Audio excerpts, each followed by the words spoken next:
प्रश्नावली का अगला सवाल है और दूसरे का तीसरा सवाल है जिसमें कहा गया है कि रोहन की माँ उससे 26 वर्ष बड़ी है। उनकी आयु का गुणनफल अब से 3 वर्ष पश्चात 360 हो जाएगी। रोहन की वर्तमान आयु ज्ञात करनी है। तो यहाँ पर हम सबसे पहले काम क्या करेंगे, माना रोहन की वर्तमान आयु बराबर x वर्ष। रोहन की माँ, रोहन की ज्यादा लंबा ना लिख के सीधे सीधे लिखो, माँ की वर्तमान आयु। क्या कह रहा है कि रोहन की माँ उससे 26 वर्ष बड़ी है। तो हमारा रोहन कितना दिया है यहाँ पर x वर्ष, और रोहन की माँ जो उससे 26 वर्ष बड़ी है तो हम क्या करेंगे x प्लस 26 वर्ष, ये उसकी माँ की आयु हो गई।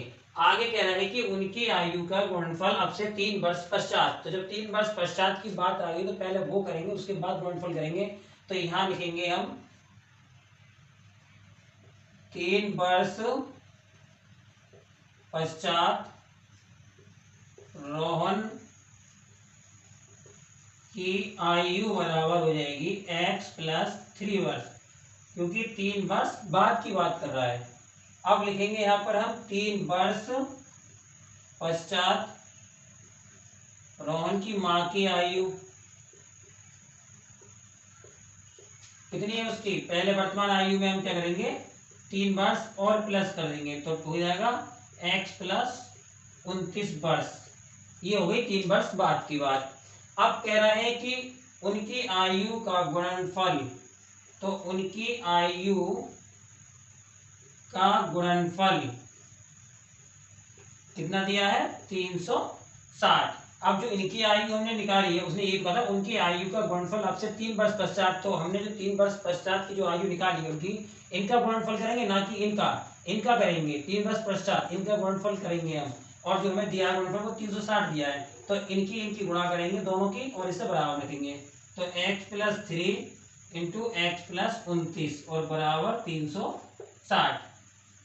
अब इनकी आपस में गुणा करो, x की गुणा पहले करो इनसे दोनों से, एक्स स्क्वायर प्लस 29x, फिर 3 की करो 3x प्लस 3 की 29 से करेंगे 3 नेम 27, 3 दूनी 6 और 6 और 2 8 बराबर 360। इसको उठा के इधर को लेके आएंगे, एक्स स्क्वायर प्लस 29x और 3x हो गए 32x।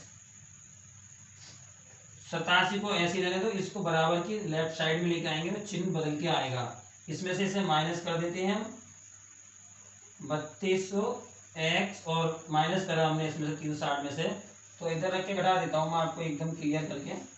10 में से 7 गए 3 या 5 तो 2.5 ले लो, 15 में 60 गए 7 और ये हो गया 273। ये आएगा माइनस की, क्योंकि माइनस की है 273 बराबर 0। अब हमें क्या करना है कि यहाँ पर फैक्टर करके इनकी गुणा करके 273 और घटाने पे लानी है हमें 32। तो हम क्या करें, इसको इस तरीके से करके देख लेते हैं, इससे हम अपने फैक्टर तैयार करते हैं कि ऐसा कुछ बनेगा कि ये बनेगा। हमने 3 से कर दिया तो 3 से इसके करें तो 3 नेम 27, 3 एकम 3 और 7 से करो 7 एकम 7, 7 तियां 21, अब ये 13 एकम 13। अब देखो कितना हो रहा है, 13 की गुणा 3 से करते हैं 13 39, 39 में 7 गए तो 32 और गुणा करेंगे 273। ठीक है, ये बनता है। हम यहाँ लिखेंगे 39 माइनस 7 x 273 बराबर 0। ये मैंने बता दिया कि ये जो दी हुई समीकरण है वो हमारी द्विघात समीकरण है। इसके आगे लिख दो या ना लिखो, लेकिन जब दिखाई दे गया ये द्विघात समीकरण है, इसके हम फैक्टर आगे कर सकते हैं। x का स्क्वायर प्लस 39x, ब्रैकेट को खोल लेते हैं और ये इस तरीके से आगे बढ़ा देते हैं। इसमें से कॉमन x हो गया तो यहाँ x प्लस 39, यहाँ से माइनस का 7 कॉमन x, तो माइनस कॉमन प्लस और 7 से भाग देंगे तो 39 बार जाएगा। ये एक जैसी ब्रैकेट है सेम, इनको हम एक ब्रैकेट में लिख लेते हैं, कॉमन कर लेते हैं। बाकी ये दोनों बच्चे इनको एक में कर लेते हैं, x माइनस 7 बराबर 0। अब यहाँ पर हम क्या करेंगे, यदि एक बार यदि करके ये ब्रैकेट ले लेते हैं पहले, तो x बराबर माइनस के 39। अब किसी की आयु माइनस में तो आती नहीं है तो इसको हम क्या करेंगे अमान्य करके लिख देंगे। अब यहाँ लिखेंगे x यदि करके, यदि करोगे यदि x माइनस 7 बराबर 0 तो x बराबर 7, यानी कि रोहन की आयु जो आ गई, वर्तमान आयु, रोहन की वर्तमान आयु कितनी मानी थी हमने x, और x बराबर कितनी आ गई हमारी 7, 7 वर्ष का रोहन हो गया। अब माँ की आयु कितनी हो जाएगी, रोहन की पूछी है उसने लेकिन मैं दोनों की लिख देता हूँ।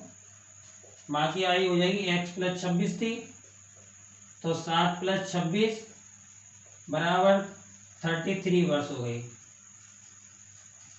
आंसर में उसने प्रश्न में केवल ये पूछा है कि रोहन की वर्तमान आयु ज्ञात करनी है, तो रोहन की वर्तमान आयु जो आ गई वो x बराबर 7 वर्ष आ गई।